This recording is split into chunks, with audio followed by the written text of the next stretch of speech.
Assalamualaikum warahmatullahi wabarakatuh. Saya Farha Lelia. Saya ingin mempresentasikan hasil PPT review jurnal saya. Yang pertama tentang memahami pengalaman permainan siswa selama proses pengembangan permainan navigasi angka. Tahun 2019, Jurnal Springer.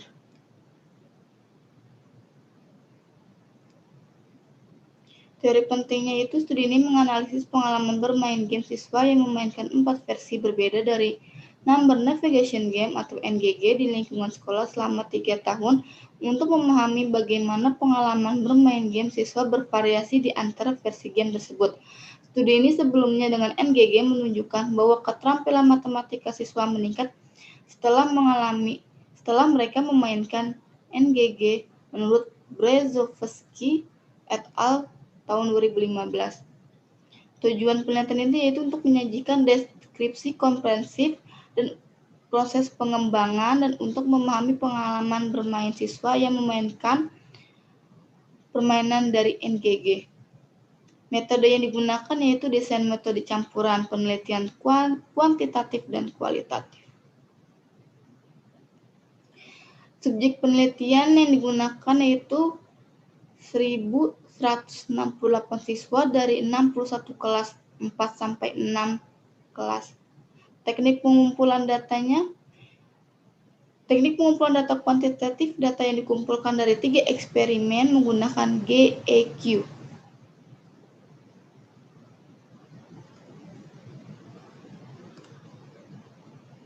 Hasil penelitian menunjukkan bahwa siswa yang bermain NGG1 menilai pengalaman permainan mereka agak negatif karena efek negatif mereka M sama dengan 3,06, SD 1,01 lebih tinggi dari efek positif M sama dengan 2,28, SD sama dengan 1,05, sedangkan siswa yang bermain NGG 2 dilaporkan mengalami lebih netral dan pengalaman cenderung positif ketika efek positif M sama dengan 2,90, SD sama dengan 1,1 lebih tinggi dari efek negatif M sama dengan 2,37, SD sama dengan 0,96. Hasil uji T independen menunjukkan bahwa terdapat perbedaan yang signifikan antara pengalaman bermain di semua dimensi kecuali kompetensi dan dengan ukuran efek berkisar dari mendekati menengah D sama dengan 0,36 hingga mendekati besar D sama dengan 0,7. Indikator Pohls dan kawan-kawan tahun 2007 mengusulkan kerangka kerja yang terdiri dari 7 dimensi pengalaman permainan sebagai A. Flow, B. Sensorik dan imajinatif, pencelupan, C. Kompetensi, D. Tantangan, E. Pengaruh positif, F. Pengaruh negatif, dan G. Ketegangan. Saran. Menurut pembaca, setelah membaca penelitian sudah bagus, tinggal menambahkan saran gap dalam penelitiannya. Hasil kesimpulan menunjukkan bahwa peningkatan kegunaan game dalam kejelasan antarmuka penggunaan efektif dalam memberikan pengalaman bermain game yang lebih positif, lancar, dan imersif bagi para pemain. Oleh karena itu, desainer game yang serius harus berupaya dan fokus pada aspek-aspek game tersebut. Tidak ada gap dalam penelitiannya.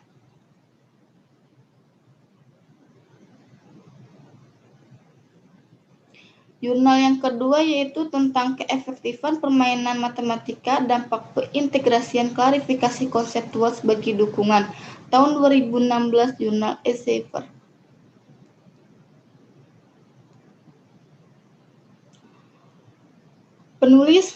Penulisnya yaitu Silke van der Cruz, Judith Derfruit, Ton de Jong, Peter Waters, Herr van Otenstrop, Lieven Verschaffel, Mario Moyer, dan Jane Allen. Tujuan penelitiannya itu pada dampak integrasi klarifikasi konseptual dalam GBLE matematis. Tiga kondisi dibentuk. Kondisi di mana klarifikasi konseptual internal diintegrasikan dalam GBLE, yaitu kondisi ECC, kondisi di mana klarifikasi konseptual eksternal atau identik diintegrasikan ke dalam GBLE, yaitu kondisi ECC, dan kondisi kontrol yang tidak menawarkan dukungan tambahan. Teori pentingnya yaitu studi yang menyelidiki dampak dukungan instruksional dalam permainan telah mendukung pentingnya persepsi siswa. Tampaknya siswa yang ditawari dukungan tambahan memiliki persepsi kemudahan yang lebih tinggi terhadap keterampilan matematika yang dipelajari dalam permainan. Meskipun mereka kurang menikmati pembelajaran dan memiliki evaluasi yang lebih negatif tentang kontribusi permainan terhadap pembelajaran daripada siswa yang bermain dengan permainan.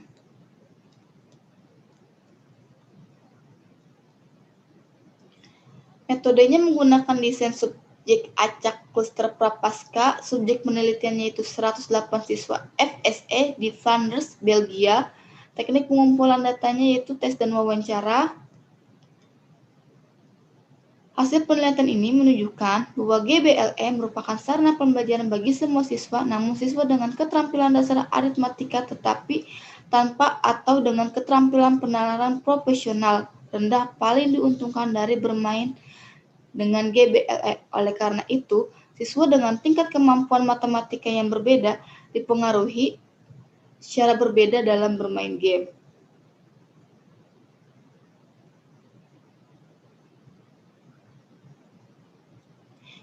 Indikator jenis dukungan ini dapat dikategorikan sebagai 1. Dukungan nasihat yang memfokuskan perhatian permainan pada elemen penting, lingkungan, dan konten pembelajaran yang terintegrasi. Menurut Lemquill dan De Jong tahun 2011. Yang kedua, dukungan yang menyusun tugas dan mengurangi kompleksitasnya menurut Reiser tahun 2004. Dan yang ketiga, dukungan yang secara mental mengatur informasi baru dan menghubungkannya dengan pengetahuan sebelumnya menurut Waters dan Van Ottensdorp tahun 2013. Saran dari pembaca adalah dapat memberikan mekanisme kontrol untuk dapat mengetahui apakah siswa membaca dukungan eksternal atau tidak, dan dengan demikian dapat memutuskan apakah jenis dukungan ini dapat bermanfaat bagi kelompok sasaran ini.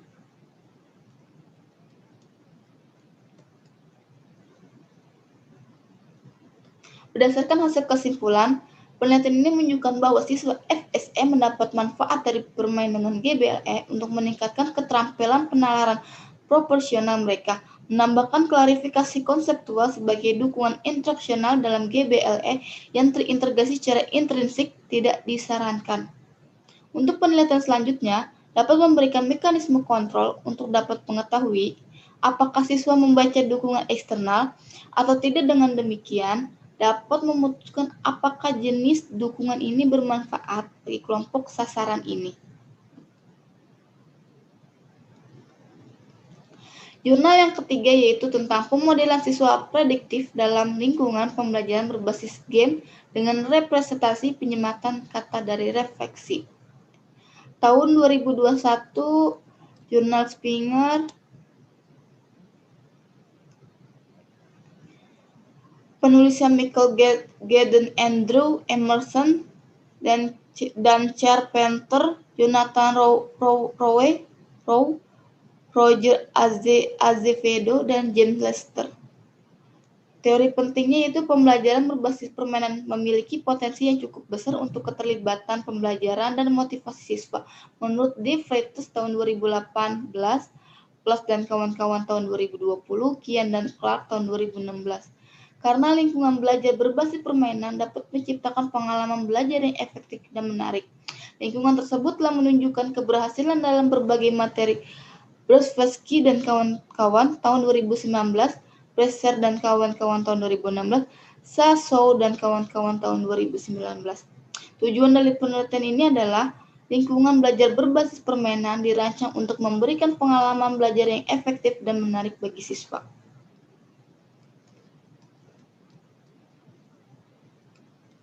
Metode yang digunakan, teknik penilaian otomatis yang telah dirancang yang digunakan analisis semantik laten atau LSA. Subjek penelitiannya itu siswa kelas 8 dari Sekolah Menengah Wilayah Atlantik Tengah, terdiri dari 118 siswa. Teknik pengumpulan datanya adalah tes dan wawancara.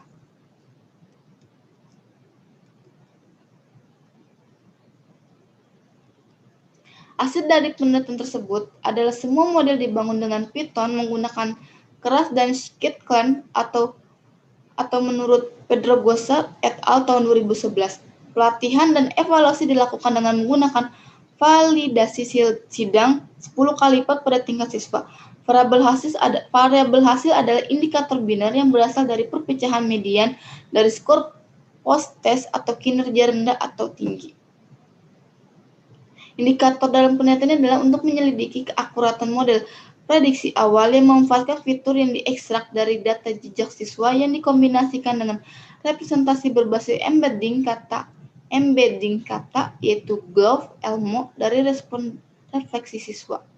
Saran, menurut pembaca, setelah membaca penelitian ini sudah sangat bagus, tinggal ditambahkan saran gap dalam penelitiannya.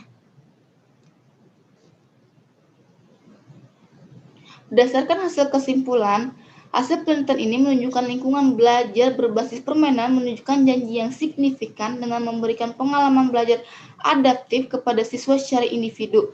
Tetapi, efektivitas pengalaman belajar adaptif tergantung pada akses ke model siswa yang akurat dan dapat diandalkan. Tidak ada gap dalam penelitiannya.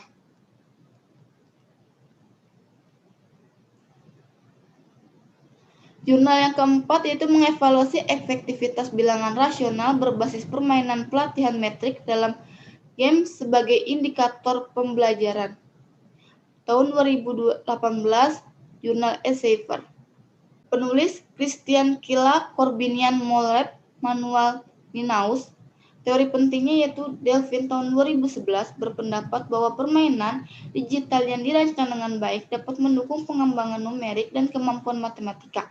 Namun, banyak permainan matematika yang diterbitkan, terutama membahas fakta matematika dan pengetahuan prosedural fokus cenderung ditemukan dalam praktik kelas juga.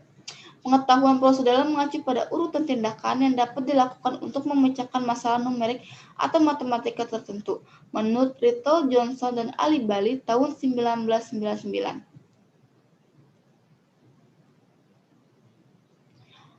Penelitian ini itu bertujuan untuk mengevaluasi keefektifan dari sebuah aplikasi pelatihan bilangan rasional berbasis permainan yang disebut sekolah Simedeus. Menggunakan metode eksperimen, subjek penelitiannya adalah kelas 5 dan kelas 4 Finlandia yang berjumlah 68 siswa. Teknik pengumpulan datanya adalah tes bilangan rasional berbasis kertas dan sebagai tes sebelum dan sesudah. Hasil penelitiannya menunjukkan bahwa kelompok pelatihan berbasis permainan meningkatkan pengetahuan bilangan rasional konseptual mereka secara signifikan lebih kuat daripada kelompok kontrol. Hasil penelitian saat ini tidak hanya menunjukkan bahwa aspek pengetahuan bilangan rasional konseptual dapat ditingkatkan dengan pelatihan berbasis game, bahwa metrik dalam game memberikan indikator penting untuk pembelajaran.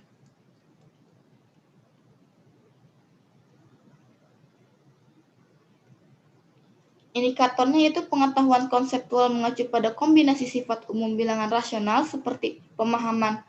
Pengetahuan konseptual mengacu pada kombinasi sifat umum bilangan rasional seperti pemahaman, satu pecahan dan notasi bilangan desimal. Yang kedua, bilangan rasional sebagai asistem bilangan terpadu yang dapat ditempatkan pada garis bilangan sesuai dengan besarnya. Yang ketiga, bahwa besarnya bilangan rasional dapat dipresentasikan dengan cara yang tak terbatas atau ekivalen. Yang keempat itu bahwa terdapat bilangan rasional yang jumlahnya tak terhingga antara dua bilangan rasional kebadatan. Dan yang kelima, perbedaan antara bilangan bulat dan sifat bilangan rasional. Sarannya, dalam penelitian ini sudah sangat bagus dalam hasil penelitiannya, tinggal ditambah saran gap dalam penelitiannya.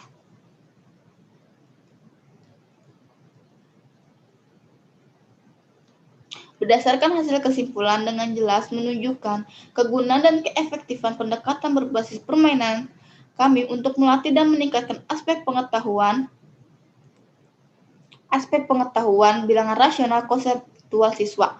Kami mengamati bahwa kelompok pelatihan berbasis permainan meningkatkan pengetahuan bilangan rasional konseptual mereka lebih kuat selama periode pelatihan dibandingkan dengan kelompok kontrol. Tidak ada gap dalam penelitiannya.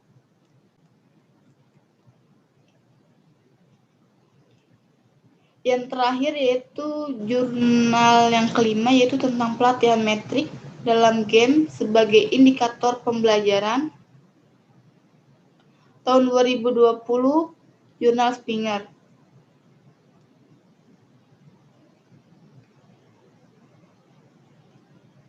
Penulisnya itu Abdelgah Essechip and Pass. Teori pentingnya yaitu game yang melibatkan animasi tingkat lanjut dan cara bermain game yang kompleks dapat menjadi beban yang signifikan pada jaringan internet dan CPU komputer, terutama untuk sekolah yang menyediaan IT-nya kurang maju. Ini tidak berarti bahwa sekolah-sekolah ini tidak boleh menggunakan permainan komputer yang mendidik. Tujuan penelitiannya adalah untuk menunjukkan bahwa siswa yang memainkan permainan mencapai hasil matematika yang lebih baik daripada mereka yang tidak memainkan permainan dan tidak menemukan perbedaan yang signifikan dalam motivasi mereka. Dalam motivasi matematika.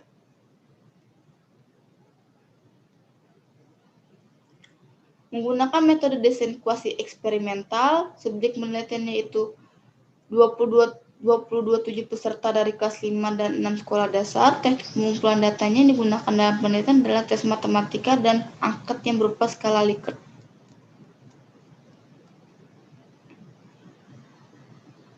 Hasil penelitian ini adalah bahwa pendidik tidak selalu harus menggunakan game komersial yang mahal. Sebaliknya, kami mengusulkan bahwa permainan komputer sederhana yang secara teoritis didukung oleh prinsip-prinsip mungkin juga memberikan efek positif dalam hal pencapaian matematika.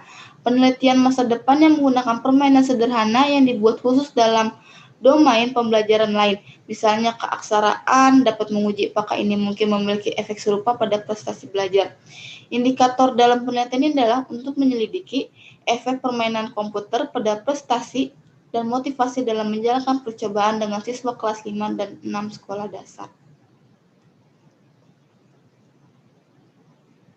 Saran, menurut pembaca, penelitian ini tentang bahwa desain permainan komputer dapat memiliki efek positif pada kinerja matematika dasar siswa. Berdasarkan hasil kesimpulan, penelitian ini memiliki beberapa keterbatasan. Yang pertama, ada ketidakseimbangan yang jelas dalam komposisi antara kelompok eksperimen dan kontrol, karena ada 72 siswa kelas 5 di kelompok eksperimen dan 74 siswa kelas 6 di kelompok kontrol. Kedua, penelitian kami didasarkan pada intervensi yang valid secara ekologis saat permainan dimainkan di ruang kelas. Namun, kami tidak dapat mengontrol berapa banyak waktu yang dihabiskan peserta untuk bermain game atau pada jenis praktik relevan lainnya, atau berapa banyak waktu yang dihabiskan oleh guru mereka untuk kontrol yang lebih baik untuk efek waktu ke tugas. Untuk penelitian selanjutnya tentang bagaimana permainan sederhana yang divalidasi secara ilmiah dapat mempengaruhi motivasi belajar, ketersediaan permainan komputer berbiaya rendah dan mungkin lebih sederhana dapat memberikan banyak ruang lingkup dan insentif bagi sekolah untuk memperkenalkan alat pembelajaran ini yang dapat mengurangi ketergantungan mereka pada industri permainan komputer komersial.